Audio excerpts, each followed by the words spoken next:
The subject of this speech is a topic which has been discovered recently and which may not exist at all. I may be talking about something that does not exist.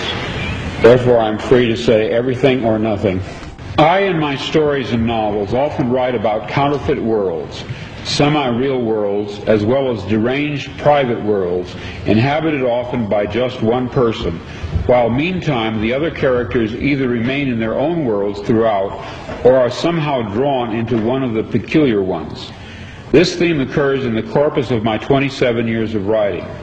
At no time did I have a theoretical or conscious explanation for my preoccupation with these pluriform pseudo-worlds, but now I think I understand. What I was sensing was the manifold of partially actualized realities lying tangent to what evidently is the most actualized one, the one which the majority of us, by consensus gentium, agree on. Later that day, back home again, but still deeply under the influence of the sodium pentothal, I had a short, acute flash of recovered memory. Then, in mid-March, a month later, the total body of memories, intact and entire, began to return. You are free to believe me or to disbelieve, but please take my word on it that I am not joking. This is very serious, a matter of importance. At that time, I had no idea what I was seeing. It resembled nothing that I had ever heard described. It resembled plasmic energy. It had colors.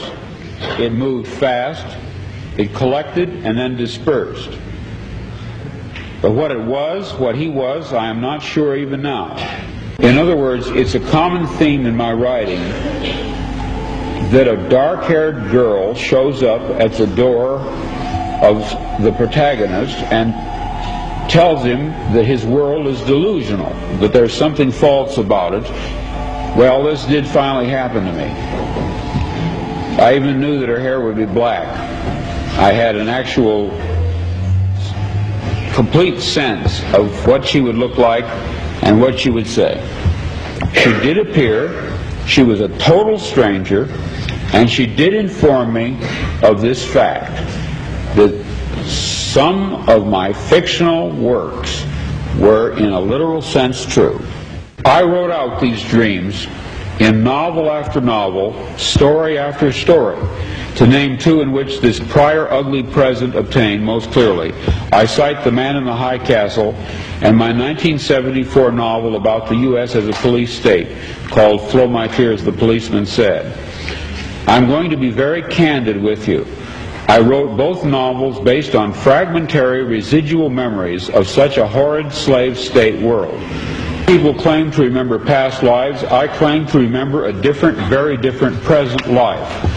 I know of no one who has ever made this claim before, but I rather suspect that my experience is not unique. What perhaps is unique is the fact that I am willing to talk about it. We are living in a computer-programmed reality, and the only clue we have to it is when some variable is changed and some alteration in our reality occurs.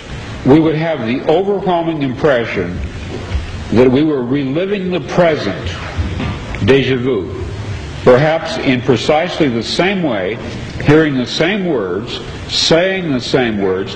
I submit that these impressions are valid and significant, and I will even say this: such an impression is a clue that at some past time point a variable was changed, reprogrammed as it were, and that because of this an alternative world branched off.